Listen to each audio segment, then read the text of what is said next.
খবরের কাগজ হাতে থম মেরে সোফায় বসে আছে ইকবাল খান।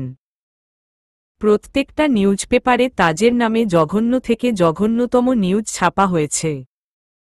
টিভি অন করে সোফাতে বসে আছে ইরিনা রহমান। ছেলের নামে এমন জঘন্য কথা শুনতে হবে কোনোদিন কল্পনা করেনি দুজনের কেউই। যে ছেলের জন্য একদিন গর্বে বুক ভরে এসেছিল আর সেই ছেলের জন্য লজ্জায় মরে যেতে ইচ্ছে করছে। ইকবাল খান অফিসে যেতে ভয় পাচ্ছেন। মানুষের কথা শোনার ভয়ে সে বাড়ি থেকেই বের হতে চাইছেন না। ইকবাল খান হতাশ গলায় বলল, ইরি, এসব দেখার জন্যই কি বেঁচেছিলাম? ইরিনা কি বলবে, সে নিজেই স্তব্ধ হয়ে গেছে। ইকবাল পুনরায় বলল, তাজ কোথায়? ইরিনা দীর্ঘ শ্বাস ছেড়ে বলল, সার্ভেন্ট বলল সকালেই তাজ বেরিয়ে গেছে মেয়েটাকে নিয়ে। ইকবাল অবাক হয়ে বলল, কোথায় গেছে?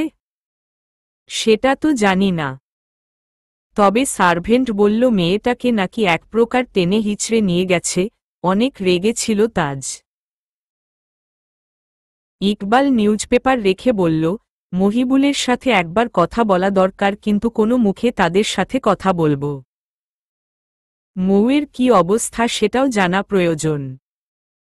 মেয়েটা সেই ছোটবেলা থেকে তাজকে ভালোবাসে, কিন্তু তাজ কখনো ওকে বুঝার চেষ্টাই করেনি। মেয়েটা অনেক বড় আঘাত পেয়েছে। মহিবুল অনেক শান্ত প্রকৃতির মানুষ। মহিবুলের জায়গায় অন্য কেউ হলে হয়তো অনেক সমস্যা করত। বুঝলে ইরি, জীবনে এমন কিছু পরিস্থিতি আসে মানুষ সেই পরিস্থিতির কাছে অসহায় হয়ে যায়। চাইলেও কিছু করার থাকে না। আমি অফিসে যাচ্ছি, পরিস্থিতি খারাপ বলে তো আর ব্যবসা বাণিজ্য বন্ধ করে বাড়িতে বসে থাকা যাবে না। সেলিব্রিটিদের জীবন বরাবরই আমার পছন্দ নয়, তার বড় একটা কারণ হচ্ছে এদের পার্সোনাল লাইফ বলতে কিছু নেই। এদের বেডরুমের কথাও মানুষের নখদর্পণে। ইকবাল খান রুমে চলে গেলেন অফিসে যাওয়ার জন্য রেডি হতে। ইরিনা রহমান বসে রইলেন সোফায়। মহিবুল ইরিনা রহমানের ছোট চাচার ছেলে। তাজ আর মৌ সম্পর্কে মামাতো ফুপাতো ভাইবোন হয়। ব্রেকফাস্ট করে রায়হান বসে আছে মৌয়ের কাছে। হালকা খাবার খাইয়ে মেডিসিন দেওয়া হয়েছে মৌকে। জ্বর কমতে শুরু করেছে, মৌ এখন ঘুমাচ্ছে। মৌয়ের বাবা মা গেছে ব্রেকফাস্ট করতে। রায়হান মৌয়ের হাতটা নিজের হাতের মুঠোয় নিয়ে বলল, কি ভেবেছিলি মৌমাছি? আমাকে ফাঁকি দিয়ে তাজের হয়ে যাবি? ছোটবেলার সেই বোকা রায়হান নই রে আমি। তোর ধোঁকা খেতে খেতে বুঝতে শিখে গেছি নিজের জিনিস কিভাবে নিজের করতে হয়। এখন বোকা তুই নাকি আমি সেটা বুঝতে পারছি না। দেখ, তাজের তোকে নিয়ে কোনো মাথা ব্যথা নেই, তবু তুই তাজের জন্য পাগল। আমি তোকে এতটা ভালোবাসি সেটা সারা জীবন তুই শুধু ব্যবহারই করে গেছিস। এদিকে তুই আমার থেকে পালাই পালাই করিস, কিন্তু আমি তোকে ছাড়তে পারছি না আর কোনো দিন পারব না। এখন বোকাটা কে বলতো? তুই আমাকে বাধ্য করেছিস এই নোংরা খেলাটা খেলতে। আমার এতে দোষ নেই রে মৌমাছি। 7 কারো উচ্চস্বরে পড়ার শব্দে ঘুম ভেঙে গেল আহানের। কানের উপর বালিশ চাপা দিয়ে আবার ঘুমানোর চেষ্টা করেও লাভ হল না। Johnny, Johnny. Yes papa. Eating sugar? No papa. Telling lie? No papa. Open your mouth. Ah, ah, ah. বিরক্ত হয়ে উঠে বসল আহান। শব্দের উৎস খুঁজতে আশেপাশে তাকালে স্পিকারের দিকে চোখ গেল। পাখির সেফটির জন্য তার রুমে একটি ক্যামেরা আর মাইক্রোফোন লাগিয়েছে আহানের বড় ভাই। সেটার সাহায্যে আহান যেখানেই থাকুক পাখি রুমে কি করছে আর বলছে সব দেখতে আর শুনতে পারবে নিজের ফোনে বা ল্যাপটপে। আহানের রুমের স্পিকারে পাখির কথা সবসময় শোনা যাচ্ছে, আহান রুমে থাকলে। আহানের বিরক্ত লাগলেও কিছু করার নেই, বড় ভাই 24 ঘন্টা পাখির উপর নজর রাখতে বলেছে।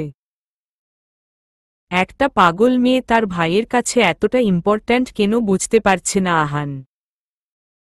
গতরাতে এজন্যই পাখির চেঁচামেচি নিজের রুমেই শুনতে পেয়েছিল। আহান চরম বিরক্তি নিয়ে পাখির রুমে গিয়ে দেখে পাখি বেডের উপর বসে শব্দ করে ছড়াটা বারবার পড়ছে। আহান ধমক দিয়ে বলল, এই মেয়ে তুমি কি 5 বছরের বাচ্চা? এটা কি ছড়া পড়ছ? হ্যাঁ। পাখি ভয় পেয়ে কেঁপে উঠে আহানের দিকে তাকিয়ে তোতলাতে তোতলাতে বলল, জনি জনি। আহান পুনরায় ধমক দিয়ে বলল, কি জনি জনি? বাচ্চাদের ছড়া তুমি বারবার পড়ছ কেন? পাখি ঠোঁট উল্টে কান্নার ভাব করে বলল, এটা আমার ফেভারিট ছড়া। আহান বিরক্ত গলায় বলল, এত বড় মেয়ের নাকি জনি জনি ছড়া ফেভারিট? পাখি এবার ঠোঁট উল্টে কান্না করে বলল, আপনি আমাকে বকেন কেন সব সময়? আপনি তো কখনো আমাকে বকে না। আমি কত কিছু ভেঙে ফেলি, আপনি কিচ্ছু বলে না আমাকে, আর কিছু না করলেও বকেন আপনি। খুব পচা আঙ্কেল তো আপনি। আহান চোখ বড় বড় করে বলল, হোয়াট? আঙ্কেল? আমাকে আঙ্কেল বলল?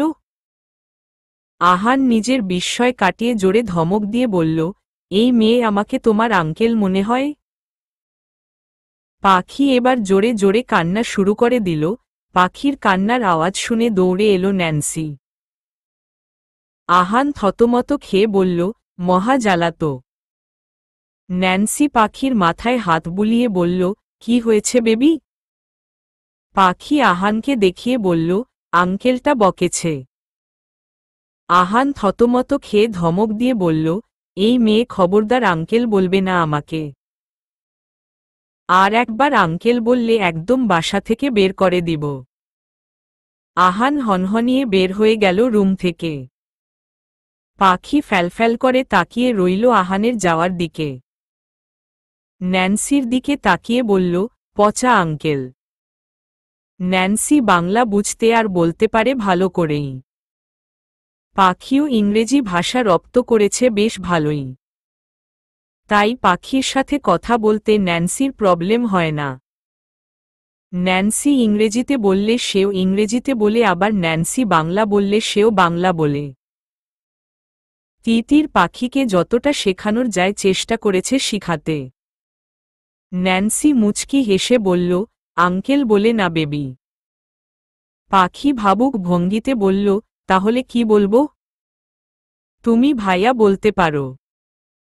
ঠিক আছে ভাইয়া বলবো, পচা ভাইয়া। ন্যান্সি মুচকি হেসে বলল, চলো ব্রেকফাস্ট করবে। আপনি কখন আসবে? তুমি গুড গার্ল হয়ে থাকলে তাড়াতাড়ি চলে আসবে। ঠিক আছে, আমি একদম গুড গার্ল হয়ে থাকব। ন্যান্সি দীর্ঘ শ্বাস ছাড়ল পাখির দিকে তাকিয়ে। কারণ সেও জানে পাখির আপনি বেঁচে নেই। এদিকে আহান নিজের রুমে গিয়ে পাখিকে ইচ্ছেমতো বকতে বকতে ফ্রেশ হতে চলে গেল। মেয়েটাকে একদমই সহ্য হচ্ছে না আহানের। কিন্তু কিছু করারও নেই তার। ৮ রাগে মাথা ফেটে যাচ্ছে তাজের। যতগুলো হসপিটালে প্রেগন্যান্সি টেস্ট করিয়েছে, ইমার্জেন্সি রিপোর্ট বের করেছে। সবগুলো রিপোর্ট একই কথা বলছে, তিতির প্রেগনেন্ট। কিন্তু সেটা তো অসম্ভব, মাথায় কিছুই ঢুকছে না তাজের। সারাদিন একটার পর একটা হসপিটালে গিয়েছে কিন্তু ফলাফল শূন্য। তাজ যেখানে জানে তিতির প্রেগনেন্টই নয়, সেখানে ডিএনএ টেস্ট করার মানেই হয় না। তাজ এটাই প্রমাণ করতে পারছে না তিতির প্রেগনেন্ট নয়, সেখানে ডিএনএ টেস্ট করে পজিটিভ কিছু আশা করাও বোকামি মনে হয়েছে তাজের কাছে। সেটাও তাজের বিরুদ্ধেই আসবে, তাজের বোঝা হয়ে গেছে। ড্রয়িং রুমে বসে আছে পুরো খান পরিবার। ইকবাল খান গম্ভীর মুখে বসে আছে। ইরিনা রহমান একবার ছেলের দিকে তাকাচ্ছে তো একবার স্বামীর দিকে তাকাচ্ছে। ইকবাল খান গম্ভীর গলায় বলল, গতরাতে একবার মনে হয়েছিল আমার হয়তো কোথাও ভুল হয়েছে। তুমি এমন একটা জঘন্য কাজ করতে পারো না। কিন্তু এতগুলো হসপিটালের রিপোর্ট কিভাবে ভুল হয় তাজ? তাজ অসহায় গলায় বলল, প্লিজ বাবা, বিলিভ মি। কিভাবে বিশ্বাস করব বলো তো? একটা হসপিটালের রিপোর্টও যদি ভিন্ন হতো তাহলে তুমি এই কথা বলতে পারতে। তাজ অসহায় দৃষ্টিতে তাকিয়ে আছে বাবার দিকে। কিভাবে তাকে বুঝাবে সে মিথ্যা নয়, বরং এই মেয়েটা মিথ্যা, সবগুলো রিপোর্ট মিথ্যা। ইরিনা বরাবরই শান্ত মেজাজের মানুষ, তাই সে নীরব ভূমিকা পালন করছে। ইরিনা ঘুরে তাকালো একটু দূরে মাথা নিচু করে দাঁড়িয়ে থাকা মেয়েটার দিকে। চোখমুখ বলে দিচ্ছে সে প্রচণ্ড ক্লান্ত, দাঁড়িয়ে থাকতে বড্ড কষ্ট হচ্ছে তার। মেয়েটার মুখ দেখে বুঝার উপায় নেই কোনটা সত্যি আর কোনটা মিথ্যা। কেমন অনুভূতিহীন পুতুলের মতো নিষ্প্রাণ চোখে ফ্লোরের দিকে তাকিয়ে আছে। ইরিনা দৃষ্টি ঘুরিয়ে নিজের ছেলের দিকে তাকালো। রাগ, হতাশা আর অসহায়ত্ব চোখে মুখে স্পষ্ট। নিজের বাবার দিকে তাকালো অসহায় দৃষ্টি, যেন বলে দিচ্ছে সে মিথ্যা বলছে না। ইরিনা রহমানের নিজেকে কেমন পাগল পাগল মনে হতে লাগল। কেমন গোলকধাঁধা মনে হচ্ছে সবকিছু। ধূপ করে কিছু পড়ে যাওয়ার আওয়াজে সবাই ঘুরে তাকাল। তিতির লুটিয়ে পড়েছে ফ্লোরে। ইরিনা দ্রুত এগিয়ে গেল তিতিরের দিকে। ব্যস্ত গলায় বলল, কেউ এক গ্লাস পানি নিয়ে এসো। একজন সার্ভেন্ট দ্রুত এক গ্লাস পানি এগিয়ে দিল ইরিনার দিকে। চোখে মুখে পানি ছিটিয়ে দিয়েও কোনো লাভ হল না। তাজের দিকে তাকিয়ে বলল, ওকে রুমে নিয়ে চল। তাজ অবাক হয়ে বলল, আমি? এত কিছু ভাবার সময় নেই তাজ। মেয়েটা যেমনই হোক একজন মানুষ সে। এই অবস্থায় তো ফেলে রাখা মানুষের মতো কাজ হবে না। রাজীব ভাইকে একটা কল করুন তো, ইকবালের উদ্দেশ্যে বলল। তাজ বাধ্য হয়ে তিতিরকে কোলে তুলে নিচের গেস্টরুমের দিকে এগিয়ে গেল। কিছুক্ষণের মধ্যে তাজদের ফ্যামিলি ডক্টর রাজীব হোসেন হাজির হল। তিতিরকে পরীক্ষা করে বলল, দেখে মনে হচ্ছে প্রচণ্ড মানসিক চাপের মধ্যে আছে। বেশ কয়েকদিন ঠিকমতো খাওয়া দাওয়াও করেনি, শরীর একদমই ফুরবল। এভাবে চলতে থাকলে আরও অবনতি হবে, খারাপ কিছু হতে সময় লাগবে না। এই সময়ে তো আরও দ্বিগুণ দেখাশোনার প্রয়োজন। না হলে দুজনেরই ক্ষতি হবে। তাজ তাকিয়ে আছে রাজীবের দিকে। একটা অন্তত আশা ছিল, রাজীব হোসেন বুঝতে পারবে তিতির প্রেগনেন্ট নয়। সেই আশায় পানি ঢেলে দিল। রাজীব কিছু মেডিসিন দিয়ে তিতিরের খেয়াল রাখতে বলে চলে গেল। ইরিনা বলল, তাজ মেডিসিনগুলো আনানোর ব্যবস্থা কর। তাজ বিরক্ত হয়ে বল, সব নাটক। ইরিনা শান্ত গলায় বলল, রাজীব ভাই আমাদের ফ্যামিলি ডক্টর। সে নিশ্চয়ই মিথ্যা কথা বলবে না। তাজ অসহায় দৃষ্টিতে তাকালো মায়ের দিকে। নিজের বাবা মাই তাকে বিশ্বাস করতে পারছে না, এটা তাকে আরও বেশি কষ্ট দিচ্ছে।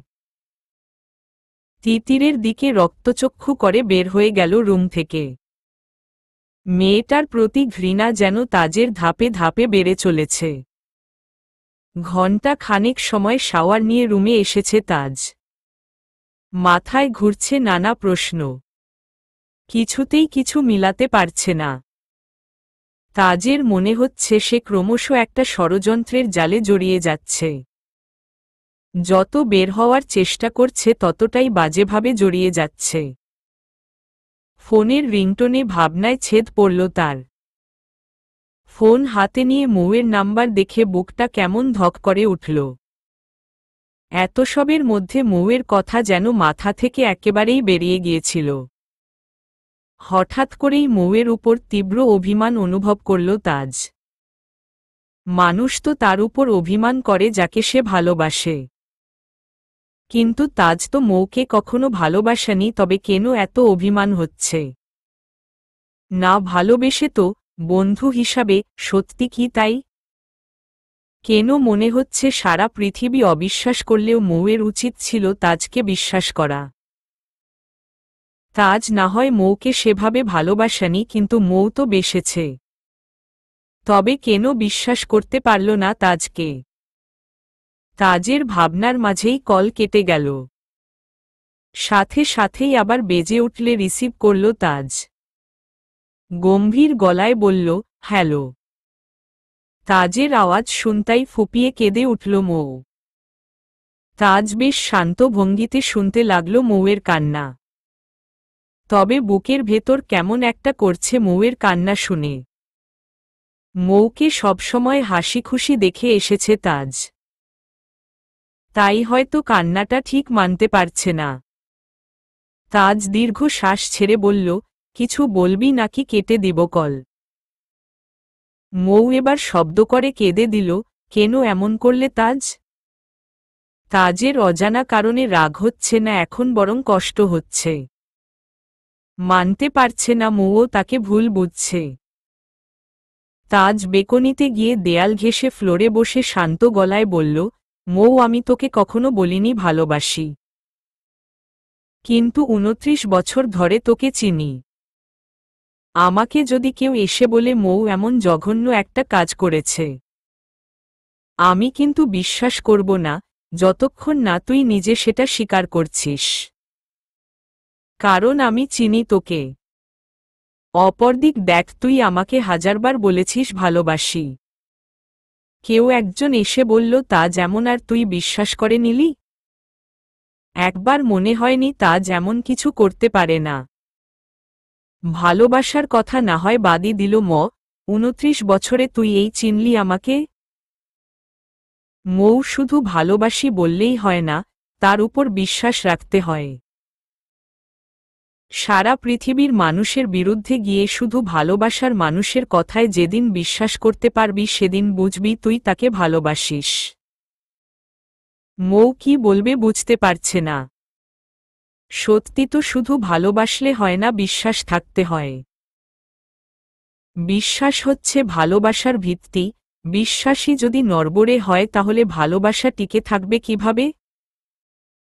মৌ কিছু বলছে না দেখে তাজ বলল, রাখছি এখন। মৌ তাড়াতাড়ি বলল, না। আবার কিছুটা সময় নীরবতায় কেটে গেলে তাজ বলল, একদিন সব সত্যি সামনে আসবে মৌ। আমি সেদিনের অপেক্ষায় আছি। সেদিন তোরা আমার চোখে চোখ রাখতে পারবি তো? তোর দোষ নেই রে, যেখানে আমার নিজের বাবা মা আমাকে বিশ্বাস করতে পারছে না সেখানে তোর কি দোষ?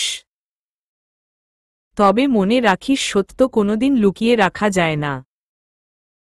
সত্য হচ্ছে দিনের আলোর মতো, নিজের পথ খুঁজে ঠিক বেরিয়ে আসবে, আর সেদিন তোরা কিভাবে আমার চোখে চোখ রাখতে পারিস আমি দেখব। সেদিন কাউকে মাফ করব না আমি।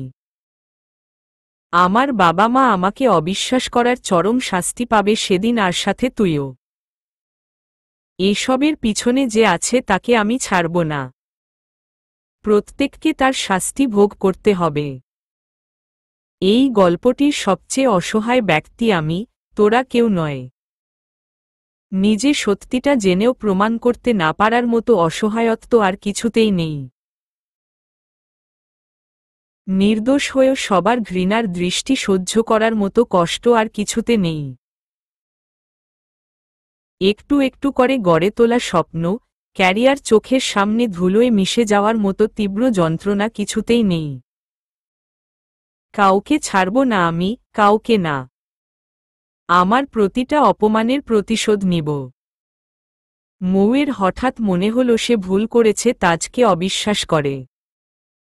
অন্যায় করে এতটা কনফিডেন্স কারো থাকতে পারে না। মৌয়ের চোখে ভেসে উঠল গত 29টি বছর, যেটা সে তাজের সাথে কাটিয়েছে। স্কুল থেকে প্রপোজ পাওয়া শুরু হয়েছিল তাজের, সব পায়ে মারিয়ে নিজের লক্ষ্যের দিকে এগিয়ে গেছে কেবল। মেয়েদের কখনো অসম্মান করেনি, কোনো অন্যায়ের সাথে আপোষ করেনি। তাহলে সেই ছেলেটা কিভাবে এমন নিম্ন কাজ করবে? না না, আরও দেরি হয়ে যাওয়ার আগে তাজকে সরি বলতে হবে মৌয়ের। তাজ বলল, রাখছি এখন। বড্ড ক্লান্ত আমি, ঘুমাবো। মৌ অস্থির গলায় বলল, আম সরি। তাজ তাচ্ছিল্যের সুরে বলল, কেন? মৌ জিহ্বা দিয়ে শুকনো ঠোঁট ভিজিয়ে বলল, ক্ষণিকের জন্য পথ হারিয়ে ফেলেছিলাম। আগামীকাল কেউ নতুন কিছু বললে আবারও পথ হারিয়ে ফেলবি। তুই বরং আগে নিজের সঠিক পথটা খুঁজে বার কর। বারবার পথ হারালে সমস্যা তোরই হবে। মৌকে কিছু বলার সুযোগ না দিয়ে ফোন কেটে দিল তাজ। সবকিছু বিষাক্ত লাগছে তার কাছে। যতদিন তার জীবনে তিতির নামক বিষাক্ত ফুলটা আছে ততদিন সব এমনই বিষাক্ত থাকবে। তাজ বিড়বিড় করে বলল, এভাবে হবে না তাজ। ঠান্ডাক্তার মাথায় চিন্তা কর। এই ষড়যন্ত্রের জাল থেকে বের হওয়ার একটা রাস্তা ঠিক পেয়ে যাবি তুই। ৭ গত কয়েকদিনের অনিয়মে একদমই ফুরবল হয়ে গেছে তিতির। খাওয়া দাওয়া না করা, অতিরিক্ত মানসিক চাপ, ঠিকমতো না ঘুমানো সব মিলিয়ে শরীরটা আর পেরে ওঠেনি। তাজ সারাদিন এক হসপিটাল থেকে আরেক হসপিটাল ছুটালেও এক দানা খাবার খাওয়ানোর প্রয়োজন মনে করেনি। তাই হঠাৎ করেই চোখের সামনে সব অন্ধকার হয়ে এসেছে। পিটপিট করে চোখ খোলে সামনে ইরিনাকে বসে থাকতে দেখে ধরফরিয়ে উঠে বসল। ইরিনা সেটা খেয়াল করে গম্ভীর গলায় বলল, এত ছটফট করার প্রয়োজন নেই। সাইড টেবিলে দেখিয়ে বলল, খাবারগুলো খেয়ে মেডিসিন খেয়ে নাও আর নিজের খেয়াল রাখতে শেখো। নিজের জন্য না হলেও যে আসছে তার জন্য। কথাগুলো বলে ইরিনা বের হয়ে গেল রুম থেকে। তিতির বেডে হেলান দিয়ে চোখ বন্ধ করে নিল। বড্ড ক্লান্ত লাগছে তার। সাইড টেবিলে তাকিয়ে খাবার দেখে ধীরে ধীরে উঠে ওয়াশরুমে চলে গেল। ফ্রেশ হয়ে খাবার খেয়ে নিল, খুব বেশি ক্ষুধা পেয়েছিল। খাবার খেলেও মেডিসিন খেল না। এতক্ষণে খেয়াল হলো এটা তাজের রুম নেই। সেটা বুঝতে পেরে স্বস্তির নিঃশ্বাস ফেলল। আজ অন্তত একটু ঘুমানো যাবে। তিতির কিছু না ভেবে চুপচাপ শুয়ে পড়ল। ফজরের আজানে ঘুম ভাঙল তিতিরের। কয়েকদিনের ঝামেলায় ঠিকঠাক নামাজও পড়া হয়নি। অজু করে এসে নামাজ পড়ে নিয়ে বেকনিতে গিয়ে দাঁড়াল। সকালের সতেজ বাতাসে মনটা একটু শান্ত হল। সকালের ব্রেকফাস্ট তিতিরের রুমে দিয়ে গেল এক সার্ভেন্ট, তিতিরও চুপচাপ খেয়ে নিল। 10টার দিকে রুম থেকে বেরিয়ে অনেকটা ইতস্তত হয়ে তাজের রুমের দিকে গেল। গতকালের ড্রেসটাই এখনো পরে আছে সে। মূলত একটা ড্রেস নিতেই তাজের রুমে আসা। দরজায় নক করে সারা শব্দ না পেয়ে রুমে গিয়ে দেখল তাজ নেই। একটা স্বস্তির নিঃশ্বাস ফেলে কাবার্ড থেকে একটা ড্রেস নিয়ে দ্রুত বের হয়ে গেল তাজের রুম থেকে। গতরাতে যে রুমে ছিল সেখানে গিয়ে শাওয়ার নিয়ে রেডি হল। তিতির ঠিক করেছে আজই সে মৌয়ের সাথে দেখা করতে যাবে। রেডি হয়ে বের হতেই ড্রয়িং রুমে ইরিনার সামনে পড়ল। ইরিনা গম্ভীর গলায় বলল, কোথায় যাচ্ছ? তিতির নিচু গলায় বলল, আমার একটু কাজ ছিল বাইরে। বেশি সময় লাগবে না, তাড়াতাড়ি চলে আসব। ইরিনা শান্ত দৃষ্টিতে কিছুটা সময় তাকিয়ে রইল তিতিরের দিকে। তবে আর কিছু বলল না। এদিকে তিতির কনফিউজড, সে যাবে কি যাবে না। কিছু সময় পর ইরিনা গম্ভীর গলায় বলল, তাজ ফিরার আগে যেন তোমাকে বাসায় দেখি আমি। তিতির মাথা নাড়িয়ে বের হয়ে গেল বাসা থেকে। মুখে মাস্ক পরে গেইটের বাইরে এসে একটা রিকশা ডেকে তাতে উঠে পড়ল। উদ্দেশ্য মৌয়ের বাসা, তারপর নিজের ফ্ল্যাটে গিয়ে নিজের প্রয়োজনীয় কিছু জিনিসপত্র আনতে হবে। তার জানা নেই খান ভিলায় আর কতদিন থাকতে হবে তাকে। কলিং বেল বাজাতে গিয়েও তিতির হাত সরিয়ে নিচ্ছে বরাবর। তাকে দেখে এ পরিবারের সবার কেমন রিয়াকশন হবে সেটা ভাবতেই ঘাম ছুটে যাচ্ছে। কিন্তু মৌয়ের সাথে কথা বলা যে খুব বেশি প্রয়োজন তার। অনেকটা সাহস নিয়ে কলিং বেল বাজালো তিতির। কিছুক্ষণ পর দরজা খুলে দিল মৌয়ের মা রেহেনা। তিতিরকে দেখে তেলে বেগুনে জ্বলে উঠে বলল, এই মেয়ে তুমি এখানে কি করছো? আমার মেয়ের জীবনটা নরক করে শান্তি হয়নি তোমার? আবার কি ধ্বংস করতে এসেছো এখানে? তিতির ভীত গলায় বলল, আমি মৌ আপুর সাথে একটু কথা বলতে চাই। রেহেনা অনেক রেগে গেল, তুমি এখনই এখান থেকে না গেলে খুব খারাপ হয়ে যাবে। কারো সাথে কথা হবে না তোমার, যাও এখান থেকে। চিৎকার চেঁচামেচি শুনে মৌ বাইরে এসে বলল, কি হয়েছে মা, এভাবে চেঁচামেচি করছো কার সাথে? তুই রুমে যা মৌ। দরজায় তিতিরকে দেখে অনেক বেশি অবাক হল মৌ। তিতিরকে গায়ে নিজের কেনা ড্রেস দেখে বুকে চিনচিন ব্যথা অনুভব করল। মৌ নিজেই এগুলো কিনে তাজের কাবার্ডে রেখেছিল। এতে তাজ অনেক হেসেছিল তার কাণ্ড দেখে। একটা দীর্ঘ শ্বাস ছেড়ে শান্ত গলায় বলল, ওকে আসতে দাও, আমারও কিছু কথা আছে ওর সাথে। রেহেনা বলল, কিন্তু প্লিজ মা, আসতে দাও। রেহেনা তিতিরের দিকে অগ্নি দৃষ্টি নিক্ষেপ করে দরজা থেকে সরে দাঁড়ালেন। তিতির ধীর পায়ে প্রবেশ করল ভেতরে। মৌ তাকে ইশারা করল তার সাথে যেতে। তিতির বাধ্য মেয়ের মতো মৌকে অনুসরণ করল। মৌ তিতিরকে নিয়ে নিজের বেকনিতে গিয়ে বসল। মৌ শান্ত গলায় বলল, কি বলবে বলো? তিতির কিছুটা সময় থম মেরে বসে থেকে চোখ বন্ধ করে নিজেকে শান্ত করে বলল, স্যার সত্যি বলছে তার কোনো দোষ নেই। মৌ অনেক অবাক হল তিতিরের কথা শুনে। তাজ নিদর্শ শুনে না, বরং তিতির তাকে সত্যিটা বলছে বলে অবাক হচ্ছে। তিতির আবার বলল, না আমি প্রেগনেন্ট আর না স্যারের সাথে আমার কোনো সম্পর্ক ছিল কোনো কালেই। রাগে শরীরের রক্ত গরম হয়ে আসছে মৌয়ের। ইচ্ছে করছে তিতিরকে গলা টিপে মেরে ফেলতে।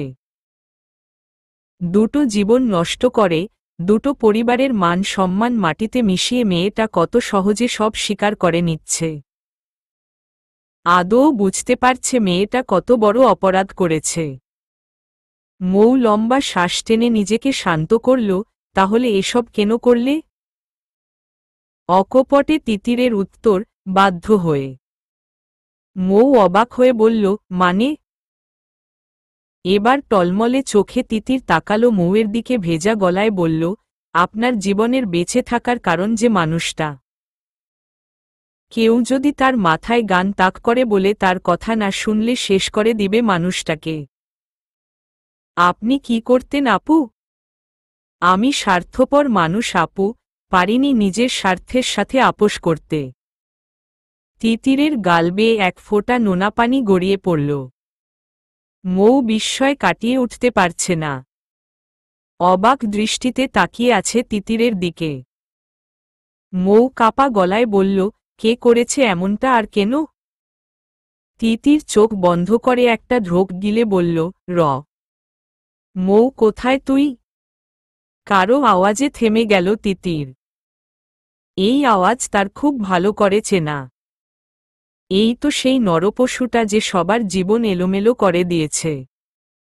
ভয় গলা শুকিয়ে এলো তিতিরের। কি করবে বুঝে উঠার আগেই বেকনিতে প্রবেশ করল রায়হান, মিস্টার রায়হান চৌধুরী। রহমান চৌধুরীর বড় ছেলে। তিতির বড় বড় চোখে তাকালো রায়হানের দিকে। কপালে বিন্দু বিন্দু ঘামের আনাগোনা দেখা গেল তিতিরের। রায়হান শান্ত দৃষ্টিতে একবার তার দিকে তাকিয়ে আবার মৌয়ের দিকে তাকালো, শরীর কেমন এখন তোর? মৌ কিছুটা সময় চুপ থেকে বলল, আলহামদুলিল্লাহ। তুই এখানে কেন? তিতির অবাক হয়ে তাকালো মৌয়ের দিকে। মৌয়ের কথা শুনে তার বুঝতে অসুবিধা হল না রায়হান শুধু তার পরিচিত নয় বরং কাছের কেউ। তিতির বুঝতে পারেনি রায়হান মৌয়ের পরিচিত। তিতির তাজের সাথে রায়হানের শত্রুতার কারণ জানে না। তিতির ভাবতেও পারেনি রায়হান মৌয়ের পরিচিত কেউ। রায়হান তিতিরের দিকে তাকিয়ে শান্ত আর স্বাভাবিক গলায় বলল, মেয়েটা কে? রায়হানের শান্ত গলায়ও ভয় কেঁপে উঠল তিতির। মৌ বলল, আমার পরিচিত একজন। তিতির হঠাৎ বলে উঠল, আজ আমি আসি আপু। মৌ বলল, কিন্তু। মৌয়ের কথা সম্পন্ন হওয়ার আগেই তিতির উঠে বের হয়ে গেল দ্রুত। মৌ আটকানোর সময়ও পেল না। তিতির কিছু বলতে চাইছিল সেটা সম্পূর্ণ শুনতে পারল না মৌ। রায়হান বলল, মেয়েটা এভাবে চলে গেল কেন? তোকে দেখে হয়তো আনইজি ফিল করছিল। এখন কি মনে করে এসেছিস সেটা বল। তোর খোঁজ নিতে এলাম। মনে মনে বলল, আমি ঠিক সামনে না এলে তো আমার 2 বছরের সাজানো খেলা 1 মিনিটে শেষ করে দিচ্ছিল তিতির। এর ফল তোকে ভোগ করতে হবে তিতির। একটা চেয়ারে হাত পা বাঁধা অবস্থায় সেন্সলেস হয়ে আছে ডক্টর রাজীব হোসেন। তার ঠিক সামনে বসে আছে তাজ। এসব করতে তার মোটেও ভালো লাগছে না। পর্দায় অ্যাকশন মুভি করলেও বাস্তব জীবনে যতটা সম্ভব এড়িয়ে চলার চেষ্টা করে সব ঝামেলা। কিন্তু পরিস্থিতি তাকে এসব করতে বাধ্য করছে। চোখে মুখে পানির ছিটা দিতেই জ্ঞান ফিরল রাজীবের। আশেপাশে তাকিয়ে বুঝার চেষ্টা করল সে কোথায় আছে। সামনে তাজকে বসে থাকে দেখে অবাক হল। এসব কি তাজ? তাজ নির্লিপ্ততা গলায় বলল, আমিও সেটাই বলছি আঙ্কেল। এসবের মানে কি? আপনি আমাদের ফ্যামিলি ডক্টর, বলতে গেলে ফ্যামিলির একজন মেম্বার। আপনি কিভাবে পারলেন নির্দ্বিধায় এমন একটা মিথ্যা বলতে? এবার মাথা নিচু করে ফেলল রাজীব। তাজ বলল, টাকার জন্য এত বছরের বিশ্বাস বিক্রি করতে একবারও বিবেকে বাঁধল না। রাজীব এবার তাকালো তাজের দিকে। পৃথিবীতে টাকার থেকে অধিক মূল্যবান অনেক কিছু আছে তাজ। তার মধ্যে আপনজন একটা। ছোট একটা মিথ্যার জন্য আমি আমার আপনজনদের মৃত্যু দেখতে পারব না নিশ্চয়ই। তাজ অনেকটাই অবাক হল, মানে? রাজীব নির্লিপ্ততা কণ্ঠে বলল, মিথ্যা বলার জন্য হয়তো তুমি আমাকে শাস্তি দিবে এখন। কিন্তু মিথ্যাটা না বললে আমাকে আমার পুরো পরিবার হারাতে হতো। তুমি আমাকে যা ইচ্ছে শাস্তি দিতে পারো, আমার কোনো অভিযোগ নেই। তাজ গম্ভীর গলায় বলল, লোকটা কে? সেটা আমি নিজেও জানি না। তোমাদের বাড়ি থেকে ফোন আসার পর আমি যখন তোমাদের বাড়ির উদ্দেশ্যে রওনা হই, তোমাদের বাড়িতে পৌঁছানোর 5 মিনিট আগে আমার কাছে কিছু ছবি আর একটা মেসেজ আসে। পরিবারের জীবন বাঁচাতে আমি বাধ্য হই মিথ্যা বলতে। তাজের মাথা হ্যাং করছে। সে ভেবেছিল রাজীবের থেকে কিছু অন্তত জানতে পারবে, কিন্তু এবারও ফলাফল শূন্য। মেসেজ আর ছবি তাজকে দেখালো রাজীব। পরিবারের প্রতিটা মানুষের গলায় ছুরি ধরে রাখা হয়েছে। সাথে ছোট একটা মেসেজ, সারা দেশের মানুষ যেটা জানে সেটাই যেন বলে রাজীব। নাম্বারটা নিয়ে কল করে দেখল বন্ধ। একটা ক্রাইম করে এখনো নাম্বারটা ইউজ করার মতো বোকা নিশ্চয়ই তারা নয়। নাম্বারের ডিটেইলস বের করতে বলে রাজীবকে বাসায় পৌঁছে দিতে বলল তাজ। তারপর বের হয়ে গেল গোডাক্তার 9 থেকে 8। নিজের ফ্ল্যাটে ভয়ে জর্জর হয়ে বসে আছে তিতির। মনে হচ্ছে এখনই বিকট শব্দে বেজে উঠবে তার ফোনটা, আর রায়হানের থেকে শুনতে হবে ভয়ঙ্কর কিছু। সারা রুম জুড়ে পাখির টেডি বিয়ার, খেলনা, জিনিসপত্র রাখা। রুমের আনাচকানাচে পাখির হাজারো স্মৃতি। তিতিরের মনে হচ্ছে পাখি বলছে, আপনি আমার কষ্ট হচ্ছে। তোমাকে ছাড়া থাকতে আমার অনেক কষ্ট হয়, আমাকে নিয়ে যাও এখান থেকে। তিতির নিজের চুল খামচে ধরে চিৎকার করে কেঁদে উঠল, তোর কিছু হতে দিব না বনু। আমি তোর কিছু হতে দিব না। এতে যা করতে হয় করব, কিন্তু তোর কিছু হতে দিব না। কেন এমন করছেন রায়হান চৌধুরী, কেন? আমি মুক্তি চাই এসব থেকে। অনেকটা সময় পরেও রায়হানের কোনো ফোন না পেয়ে ভয় বাড়তে লাগল তিতিরের। রায়হানের তো এত শান্ত থাকার কথা নয়। এ যেন ঝড়ের পূর্বাভাস। তিতির দুহাতে চোখমুখ মুছে উঠে দাঁড়াল। নিজের প্রয়োজনীয় জিনিসপত্র নিয়ে বের হয়ে গেল খান ভিলার উদ্দেশ্যে। গতরাতে যে রুমে ছিল সেই রুমেই গেল, সে ঠিক করেছে সেখানেই থাকবে। নিজের রুমে গিয়ে দরজা বন্ধ করে দিল। যত সময় যাচ্ছে ভয়ে তিতিরের দম বন্ধ হয়ে আসছে। বাকি দিন তিতির বন্ধ রুমেই কাটিয়ে দিল, সার্ভেন্ট খাবার দিয়ে গেলেও গলা দিয়ে তা নামল না। বেকনিতে বসে উদাস দৃষ্টিতে আকাশের দিকে তাকিয়েছিল তিতির। এশারের নামাজ পড়েই বেকনিতে গিয়ে বসেছে। আকাশে চাঁদ নেই, তবে তারা দেখা যাচ্ছে দু একটা। পাশে রাখা ফোনটা বেজে উঠলে চমকে উঠল তিতির। স্ক্রিনে রায়হানের নাম দেখে ভয় হাত পা ঠান্ডাক্তার হয়ে আসছে তার। কাপা হাতে ফোন তুলে রিসিভ করলেও গলা দিয়ে আওয়াজ বের করতে পারল না শত চেষ্টা করেও। তোকে বলেছিলাম আমার কথার বাইরে গেলে তার চরম মূল্য দিতে হবে তোকে। রায়হানের শান্ত গলায়ও ভয় গলা শুকিয়ে এলো তিতিরের।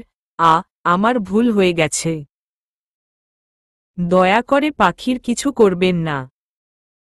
আমি ঠিক সময়ে না গেলে আমার 2 বছরের সাজানো খেলা 1 মিনিটে শেষ করে দিতি তুই। এমন একটা কাজের শাস্তি তো তোকে পেতেই হবে তিতির। না হলে তোর সাহস বেড়ে যাবে। আজ মৌকে বলতে গিয়েছিলি, কাল সরাসরি তাজকেই বলে দিবি। তোর সাহসটা কমানোর জন্য হলেও শাস্তি তো পেতে হবে। তিতির ব্যস্ত হয়ে উঠল। না না, আমি কাউকে কিছু বলবো না আর। মরে গেলেও মুখ খুলব না। দয়া করে আমার পাখিকে কিছু করবেন না। রায়হান উচ্চস্বরে হেসে বলল, বড্ড দেরি হয়ে গেল যে বোনটি। আমি তো যা করার করে ফেলেছি। তিতিরের কলিজা কেঁপে উঠল রায়হানের কথা শুনে। কি করেছেন আপনি? ওয়েট, এখনই দেখাচ্ছি। তিতিরের ফোনে একটা ভিডিও সেন্ড করে দিল Raihan. Enjoy the video. Titir কাপা হাতে ভিডিও ওপেন করে চিৎকার করে কেঁদে উঠল, পাখি। পাখির হাত থেকে টপটপ রক্ত পড়ছে। পাখি হাতের দিকে তাকিয়ে ভয় কাঁদছে আর আশেপাশে তাকিয়ে আপনি বলে ডাকতারছে। রক্তে ভেসে যাচ্ছে হাতটা। তিতিরের নিজেকে পাগল পাগল মনে হচ্ছে। ইচ্ছে ফোনের ভেতরে ঢুকে বোনকে বুকে জড়িয়ে নিতে। তিতির ফোনের দিকে তাকিয়ে পাগলের মতো কাঁদতে লাগল, আমার জন্য হয়েছে বনু। আমাকে মাফ করে দে, আমি তোর পচা আপনি। আমি তোকে কষ্ট দিয়ে ফেলেছি। পাখিকে কত অসহায় মনে হচ্ছে, আশেপাশে আপনিকে খুঁজছে সে। তিতিরের বুক চিরে যাচ্ছে কষ্টে, নিজেকে পৃথিবীর সবচেয়ে অসহায় মানুষ মনে হচ্ছে তার কাছে। ভিডিও শেষ হলে ফোনটা রেখে হাউমাউ করে কাঁদতে লাগল তিতির। কিছুতেই নিজেকে ক্ষমা করতে পারছে না সে। তিতির পাগলের মতো রুমে ছুটে এলো, কিছু খুঁজতে লাগল। সাইড টেবিলে পেয়েও গেল কাঙ্ক্ষিত জিনিস। ফলের সাথে রাখা ছুরিটা নিয়ে নিজের হাতে একটা টান দিল। মুহূর্তে চামড়া কেটে লাল টকটকে তরল বের হয়ে এলো। আরও একবার ছুরি বসাবে তার আগেই বেকনিতে থাকা ফোন আবার বেজে উঠল। ছুরি ফেলে দৌড়ে গেল বেকনিতে। রায়হানের কল দেখে সাথে সাথে রিসিভ করল, আমি আমার বনুর সাথে কথা বলতে চাই এখনই। আমি আর কিছু বলবো না কাউকে। সত্যি বলছি একটা শব্দ বের করব না মুখ থেকে। তিতির কথা শেষ করে মুখে হাত চেপে কান্না করতে লাগল। এদিকে হাতের রক্তে ফ্লোর ভিজে যাচ্ছে, সেদিকে খেয়াল নেই তার। ওয়েট, পাখির সাথে কথা বলিয়ে দিচ্ছি, আর আজকের মতো ভুল দ্বিতীয়বার করার সাহস করিস না। তিতির অপেক্ষা করতে লাগল পাখির সাথে কথা বলার। হাতের কথা তার মাথা থেকেই বের হয়ে গেছে। নয়, মেয়েটার হাত কাটল কিভাবে ন্যান্সি? ন্যান্সি ভয়ে ভয়ে বলল, রায়হান স্যার সকালে কল করে জানালো পাখিকে নিয়ে বাইরে গিয়ে যেন একটু হাঁটিয়ে আনি। রুমে থেকে থেকে ডেসপারেট হয়ে যেতে পারে। আমি সকালে সামনের রাস্তায় হাঁটতে বের হয়েছিলাম তাকে নিয়ে। হঠাৎ একজন আমাকে সে বলল কেউ ডাক্তার ছে আমাকে। পাখিকে পাশের বেঞ্চে বসিয়ে আমি সেদিকে এগিয়ে গেলাম। অনেক খুঁজেও কাউকে পেলাম না। ফিরে এসে দেখি পাখির হাত থেকে রক্ত পড়ছে। তাই তাড়াতাড়ি বাসায় নিয়ে এলাম। আহান রেগে গেল ন্যান্সির কথা শুনে, কেউ ডাক্তার লো আর মেয়েটাকে একা রেখে আপনি চলে গেলেন। ন্যান্সি মাথা নিচু করে ফেলল, সরি। আহান বেডে গুটিসুটি মেরে শুয়ে থাকা পাখির দিকে তাকাল। বাসায় আসার পর ব্যান্ডেজ করে দিয়েছে আহান। হাতের কাটা গভীর না হলেও মেয়েটা ভয় পেয়েছে প্রচুর। শান্ত করতে অনেক কসরত করতে হয়েছে। কিছুক্ষণ আগেই ঘুমিয়েছে মাত্র। ভাগ্য ভালো আহান বাসায় ছিল, না হলে কি হতো আল্লাহ জানেন। আহানের ফোন বেজে উঠলে স্ক্রিনে রায়হানের নাম্বার দেখে ভয় পেয়ে গেল। সে তো পাখির খেয়াল রাখতে পারেনি। এখন কি বলবে ভাইকে? ভয় ভয় কল রিসিভ করল আহান, হ্যালো ভাইয়া। রায়হান শান্ত গলায় বলল, পাখি কোথায়? আহান আমতা আমতা করে বলল, আসলে ভাইয়া, আমি সবই জানি, তাই বাহানা করার প্রয়োজন নেই। তুই পাখির কাছে দে, আমি কথা বলবো। পাখি তো ঘুমাচ্ছে ভাইয়া। ডেকে বল ওর আপনি কথা বলবে।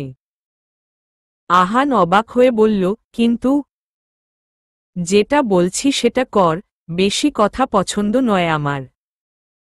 ন্যান্সি নিচু স্বরে ডেকে তুলল পাখিকে। মেয়েটা এখনো কেমন ভয় গুটিয়ে আছে। রায়হান বলল, ফোনটা পাখির কাছে দিয়ে তোরা চলে যা। আহান কিছু বুঝতে পারছে না। তবে কথা না বাড়িয়ে পাখির কাছে ফোন দিয়ে চলে গেল আহান আর ন্যান্সি। ভিডিও কলে পাখি স্ক্রিনে রায়হানকে দেখে ড্যাবড্যাব করে তাকিয়ে আছে। পাখি ঠোঁট উল্টে বলল, আপনি কে?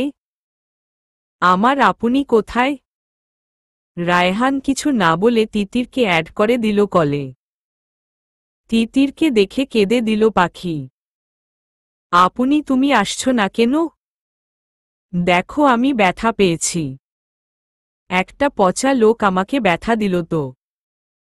তিতির কেঁদে উঠল বোনের কথা শুনে। কতদিন পর বোনটাকে দেখতে পেল। কাঁদতে কাঁদতে বলল, কাঁদে না সোনা। আমি চলে আসব তো, তুমি একদম ভয় পাবে না। তুমি গুড গার্ল হয়ে থাকো, আমি তাড়াতাড়ি চলে আসব। আমি দুষ্টুমি করব না, তুমি চলে আসো। আমার একা থাকতে ভালো লাগে না তো। খুব বেশি ব্যথা লেগেছে বনু? হ্যাঁ তো, ব্যথা করছে তো। প্লিজ তুমি চলে আসো, ব্যথাও চলে যাবে। পাখির কথা শুনে কলিজা ছিঁড়ে যাচ্ছে তিতিরের। ইচ্ছে করছে বোনকে বুকের ভেতর লুকিয়ে ফেলতে, যাতে আর কেউ কেড়ে নিতে না পারে। দুবনে কাঁদতে লাগল। আরও কিছু সময় কথা বলার পর রায়হান কেটে দিল কল। সে চুপচাপ দুবনের কথা শুনে গেছে। তবু পাথর মনে একটু দয়া হয়নি তার। তিতির ফোনটা বুকে জড়িয়ে কাঁদতে কাঁদতে একসময় ঘুমিয়ে পড়ল বেকনিতে। হাতের রক্ত পড়া বন্ধ হয়ে গেল, একাই শুকিয়ে যেতে লাগল। আহান থম মেরে বসে আছে নিজের রুমে। তার মাথায় কিছুই আসছে না। নিজের রুমে থেকে তিতির আর পাখির কথোপকথন শুনেছে সে। রায়হানের মাথা থেকে হয়তো এই ব্যাপারটা বেরিয়ে গেছে। আহান কিছুতেই হিসাব মিলাতে পারছে না। রায়হান তাদের বলেছিল পাখির আপনি মারা গেছে, তাহলে পাখি কথা বলল কার সাথে? দুজনের কথায় তো মনে হয়নি অন্য কেউ। ল্যাপটপের স্ক্রিনে তিতিরকেও দেখেছে আহান। পাখির সাথে তার চেহারায় অনেক মিল আছে। প্রথম থেকেই পাখিকে চেনা চেনা লেগেছে আহানের কাছে, কিন্তু মনে করতে পারেনি কোথায় দেখেছে। রায়হান যখন বলল পাখি তাদের আপন কেউ, তখন আর মাথা ঘামায়ন, ভেবেছে আত্মীয় কেউ হবে। আগে দেখেছে তাই চেনা লেগেছে। কিন্তু আহান এখন বুঝতে পারছে পাখিকে তার চেনা চেনা লাগার কারণ। সে পাখিকে নয় বরং তিতিরকে আগে কোথাও দেখেছে, আর তিতিরের সাথে পাখির চেহারায় মিল থাকায় পাখিকে চেনা চেনা লেগেছে। আহানের বুঝতে অসুবিধা হল না এখানে অন্য কোনো গল্প আছে, রায়হান কিছু লুকাচ্ছে তার থেকে। সত্যিটা না জানা পর্যন্ত শান্তি পাবে না আহান। আহান বিড়বিড় করে বলল, কে তিতির আর পাখি? গা কাঁপিয়ে জ্বর এসেছে পাখির। ন্যান্সি পাখির মাথায় জলপট্টি দিচ্ছে। মেয়েটা জ্বরের ঘোরেও আপুনিকে ডেকে যাচ্ছে। আহান পাখির কপালে হাত রেখে বুঝার চেষ্টা করল জ্বর কমেছে কিনা। আহান ন্যান্সির উদ্দেশ্যে বলল, আপনি এবার গিয়ে ঘুমিয়ে পড়ুন, আমি আছি পাখির কাছে। ন্যান্সি বলল, কিন্তু স্যার আপনার তো সকালে ভার্সিটি যেতে হবে। আহান পাখির দিকে তাকালো, আমার সমস্যা হবে না, আপনি যান। ন্যান্সি আর কিছু না বলে পাখির মাথায় হাত বুলিয়ে দিয়ে চলে গেল। আহান একদৃষ্টিতে তাকিয়ে আছে পাখির দিকে। আহান কখনো পাখির দিকে বিরক্তির দৃষ্টি ছাড়া তাকায়নি, কিন্তু আজ শান্ত দৃষ্টিতে তাকিয়ে পাখিকে স্নো হোয়াইট নাম দিতে ইচ্ছে করছে। অনেক বছর আগে এই নামটা দিয়েছিল ছোট একটা পুতুলকে, আজ মনে পড়ে যাচ্ছে তার কথা। ধবধবে ফর্সা মুখটায় রক্তগোলাপের মতো রক্তবর্ণ ঠোঁট, কৃষ্ণবর্ণ লম্বা চুল। এক কথায় স্নো হোয়াইটকে যেন বাস্তবে দেখছে আহান। আহান বিড়বিড় করে বলল, কে তুমি? আমাকে যে সেটা জানতেই হবে। 2 দিন যাবৎ ঘরবন্দি তিতির। তাকে কেউ বন্দি করে রাখেনি, সে নিজেই বের হয় না রুম থেকে। সার্ভেন্ট খাবার দিয়ে গেলে মন চাইলে খায়, আবার না চাইলে সেভাবেই পড়ে থাকে খাবারগুলো। তাজ 2 দিন বাড়ি ফিরেনি, তার বাবা মা তার চিন্তায় অস্থির, মনে হয় ভুলেই গেছে বাড়িতে একটা মেয়ে। তিতির রায়হানকে কল দিল বেকনিতে গিয়ে।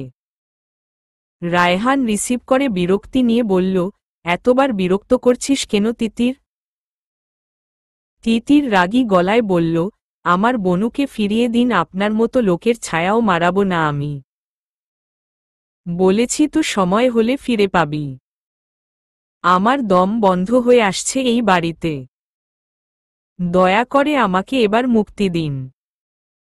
আমার কাজ তো এখনো শেষ হয়নি। শেষ হলে অবশ্যই মুক্তি দিব তোদের। আর কি কাজ বাকি আছে? আপনার উদ্দেশ্য ছিল স্যারের ক্যারিয়ার ধ্বংস করা, সেটা হয়ে গেছে। এত ছোট একটা কাজ করার জন্য এত কষ্ট করলাম নাকি আমি? আরও অনেক কিছু বাকি আছে। তোর এত কিছু জেনে কাজ নেই। বেশি না 1 মাস থাকতে হবে তোকে। তিতির আতকে উঠল, অসম্ভব, আমি কিছুতেই 1 মাস এখানে থাকতে পারব না। রায়হান বাঁকা হেসে বলল, তোর মনে হয় বোনের চিন্তা নেই রে তিতির। তিতির পাখি শব্দটা থেকে পাখি বাদ দিতে চাইছিস? তিতির অস্থির হয়ে উঠল বোনের কথা শুনে, না, আমার বোনের কিছু করবেন না। আমি থাকব যতদিন চাইবেন ততদিন থাকব। কার সাথে কথা বলছিস রায়হান? মৌয়ের গলা শুনে চমকে উঠল রায়হান। পরক্ষণে নিজেকে সামলে পেছনে ফিরে মৌয়ের দিকে তাকাল। মৌ সরু চোখে তাকিয়ে আছে তার দিকে। রায়হান কোনোমতে পড়ে কথা বলছি বলে কল কেটে ফোন পকেটে রেখে দিল। মৌ তখনও তাকিয়ে আছে রায়হানের দিকে। রায়হান জোরপূর্বক হেসে বলল, এমনই একটা জরুরি কল ছিল। মৌ বলল, তাহলে কথা শেষ না করে রেখে দিল কেন? কথা শেষ তো, তাই রেখে দিল কিন্তু তুই এখানে কি করছিস? তোর তো রোগী দেখার কথা এখন। দম বন্ধ লাগছিল তাই একটু ব্রেক নিয়েছি। রায়হান ব্যস্ত হয়ে বলল, তোর শরীর ঠিক আছে? মৌ বলল, আমি ঠিক আছি, তবে একটু একা থাকতে চাইছি। এ পাশটা নিরিবিলি তাই এলাম। ঠিক আছে তুই থাক তাহলে, আমি আসছি। আমার আবার একটা অটি আছে কিছুক্ষণ পর। মৌয়ের উত্তরের অপেক্ষা না করে চলে গেল রায়হান। মৌ তাকিয়ে আছে রায়হানের যাওয়ার দিকে। একই হসপিটালে আছে তারা। মৌয়ের সন্দেহ একটু একটু করে গাঢ় হচ্ছে। মৌ বিড়বিড় করে বলল, সেদিন তোকে দেখে তিতিরের ভয় পাওয়া। আজ তোর বলা কথা সব মিলিয়ে কিছু তো একটা রহস্য আছে রায়হান। তিতির পাখি শব্দটা থেকে পাখি বাদ দিতে চাইছিস? মানে কি হতে পারে এই কথার? তিতিরের সাথে তোর কি সম্পর্ক? মৌ এসে রায়হানের বলা লাস্ট কথাটুকু শুনেছে।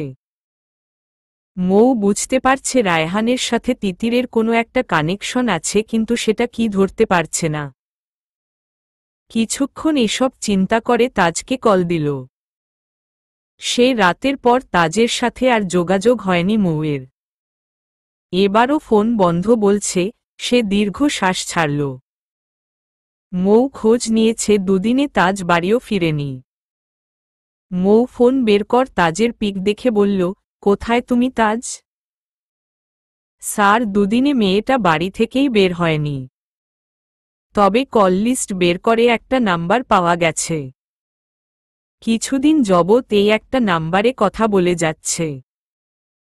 আপনার বিয়ের 5 দিন আগেই প্রথম কথা বলে এই নাম্বারে। কিন্তু তার আগে কখনো এই নাম্বার থেকে না কল এসেছে আর না গেছে। গার্ডের কথা চুপচাপ শুনল তাজ। তিতিরকে সুযোগ দিতেই তাজ দুদিন বাড়ি ফিরেনি। তাজ দেখতে চেয়েছিল তিতির কার সাথে দেখা করে, কিন্তু তেমন কিছুই হয়নি। তাই আজ তিতিরের কল লিস্ট বের করতে বলে। তাজ অনেক ভেবে বুঝতে পেরেছে সত্যি মিথ্যা সামনে আনার জন্য তিতিরের পিছনে সময় নষ্ট না করে আসল কালপ্রিটকে খোঁজা বুদ্ধিমানের কাজ। আসল কালপ্রিটকে খুঁজে পেলে এমনই সব সামনে চলে আসবে। ওই নাম্বার কার তার ডিটেইলস বের করো। মনে হচ্ছে এই নাম্বারের মালিকই আসল কালপ্রিট। তিতিরের উপর আরও কড়া নজর রাখো। ঠিক আছে স্যার। তিতিরের পুরো লাইফ ডিটেইলস বের করতে বলেছিলাম, তার কি হলো? স্যার সেই কাজও হয়ে গেছে। তিতিরের বাবা আবির মাহমুদ। একসময় বেশ বড় পারিবারিক বিজনেস ছিল। আবির মাহমুদ আর তার স্ত্রী মারা গেছে বেশ রহস্যজনকভাবে। তারা মারা যাওয়ার পর সেই বিজনেসের মালিক হয়েছে আবির সাহেবের বোনজামাই আব্দুর রহমান চৌধুরী।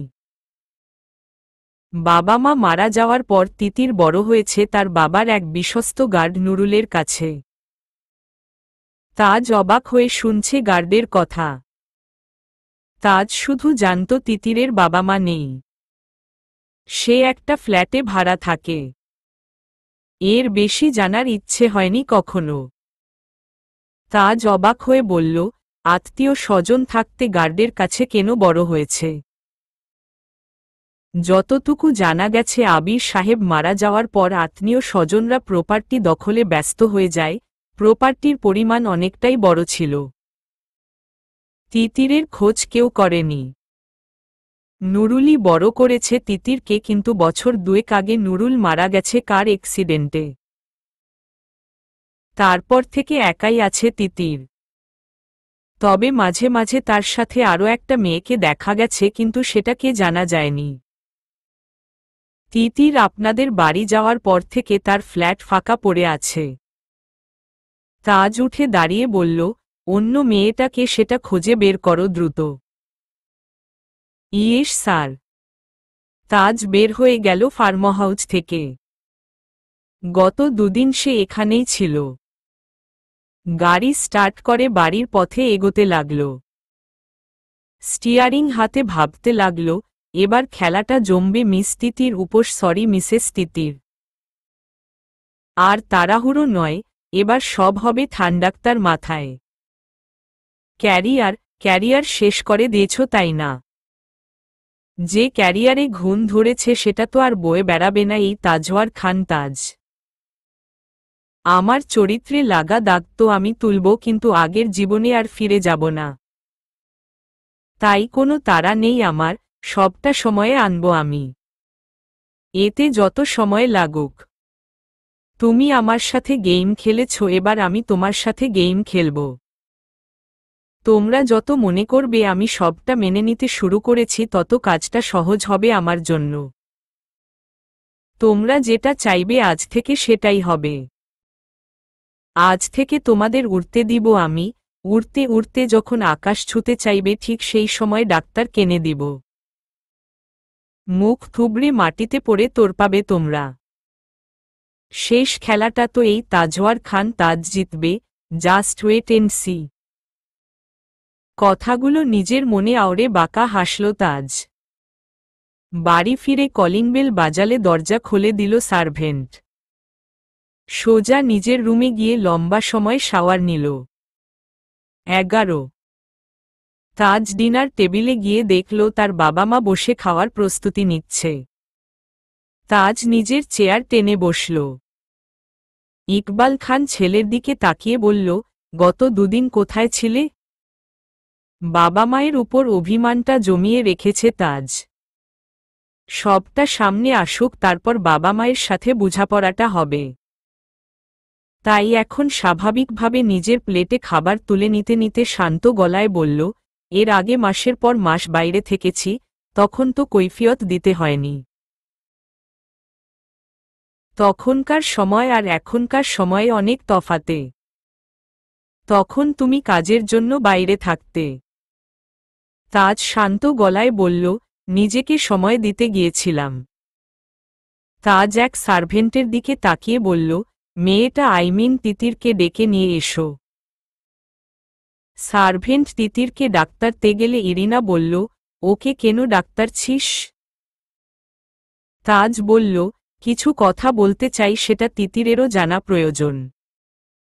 তিতির ফোনে তারার পাখির ছবি দেখছিল, তখনই দরজায় নক হয়। তিতির বলে উঠে, কে? ছোট স্যার আপনাকে ডাক্তার এখনই যেতে বলেছে। তিতির বুঝতে পারল তাজ এসেছে, কিন্তু তাকে কেন ডাক্তার সেটা বুঝতে পারছে না। ভয় এক ঢোক গিলে বেড থেকে নেমে গেল। ওড়না মাথায় দিয়ে দরজা খুলে বের হয়ে এলো। সার্ভেন্টের পিছন পিছন ডাক্তার নিং টেবিলের সামনে হাজির হল। তাজ একবার তাকালো তিতিরের দিকে। বেশ শান্ত গলায় বলল, বসো। তিতির চমকে উঠল তাজের কথায়। তাজ খুব সাধারণ একটা কথা বলেছে, তবু সেটা হজম করতে কষ্ট হচ্ছে। সেদিনের পর আজ প্রথম তাজ ভালো করে কথা বলল তার সাথে। তিতির কাপা হাতে চেয়ার টেনে বসল। তাজ সার্ভেন্টকে উদ্দেশ্য করে বলল, খাবার দিন ওকে। এবার অনেক বেশি চমকে উঠল তিতির। কাপা গলায় বলল, আমি খাব না। তাজ শান্ত দৃষ্টিতে তাকালো তিতিরের দিকে। তাজের শান্ত দৃষ্টি তিতিরের গলা শুকিয়ে দিল, দ্রুত মাথা নিচু করে ফেলল। তাজ সার্ভেন্টকে বলল, আপনি দাঁড়িয়ে আছেন কেন? ওকে খাবার দিতে বললাম তো। সার্ভেন্ট দ্রুত তিতিরের সামনে খাবার রাখল। ইকবাল আর ইরিনা অবাক দৃষ্টিতে ছেলের কাণ্ডকারখানা দেখে যাচ্ছে। তিতিরের সামনে খাবার দিল। তাজ বলল, নাও শুরু করো। তিতির একবার তাজের দিকে তাকিয়ে আবার মাথা নিচু করে ফেলল। তাজ তা দেখে ধমক দিয়ে বলল, কি হলো, শুরু করতে বললাম না? তিতির কেঁপে উঠল তাজের ধমকে। কাজ করার সময় তাজ কখনো ধমক দিয়ে কথা বলতো না তিতিরের সাথে, তাই তিতির কখনো ভয়ও পেত না তাকে। কিন্তু এখন তাজের দিকে তাকাতেও ভয় লাগে তিতিরের। হাত পা অস্বাভাবিক হারে কাঁপে। তিতির কাপা হাতেই চামচ তুলে নিল আর একটু খাবার মুখে দিল। তাজ বাবা মায়ের দিকে তাকিয়ে বলল, তোমরা বসে আছো কেন, খাও। সবাই খাওয়ায় মনোযোগ দিল। তিতির চামচ দিয়ে খাবার নাড়াচাড়া করছে শুধু। তিতির বুঝতে পারছে না তাজের এমন ব্যবহারের কারণ। তাজ খেতে খেতে হঠাৎ বলল, অনেক ভেবে দেখলাম যা হওয়ার হয়ে গেছে। এবার সবটা মেনে নেওয়ার চেষ্টা করাই ভালো। খাওয়া থেমে গেল সবার, শুধু তাজ নিজের মতো স্বাভাবিকভাবে খেয়ে যাচ্ছে। ইকবাল খান অবাক হয়ে জিজ্ঞেস করল, মানে কি বলতে চাইছ? তাজ এবার তাকালো বাবার দিকে, মানে খুব সহজ। আমি মেনে নিচ্ছি সবটা, হয়তো আমারই কোথাও ভুল ছিল। তিতির সবসময় আমার সাথেই থাকত, হয়তো ফুটবল হয়ে পড়েছিলাম কোনো মুহূর্তে। আমি সবটা মেনে নিয়ে সামনে আগাতে চাইছি। তিতিরের হাত থেকে চামচটা প্লেটে পড়ে ঝনঝন আওয়াজ তুলল। তিতির হতবিহ্বল হয়ে তাকিয়ে আছে তাজের দিকে। মাথা ঠিক আছে তো, কি সব আবোল তাবোল বকছে? তাজ আর চোখে তিতিরের হতবিহ্বল অবস্থা দেখে বাঁকা হাসল। মনে মনে বলল, তোমরা তো এটাই চাইছিলে আমি হার মেনে নেই, সবটা মেনে নিতে বাধ্য হই। জেতার জন্য না হয় হার মানার অভিনয়টাই করলাম। তাজ বাঁকা হাসল পুনরায়। তাজের বাবা মা দীর্ঘ শ্বাস ছাড়ল তাজের কথা শুনে। চলবে।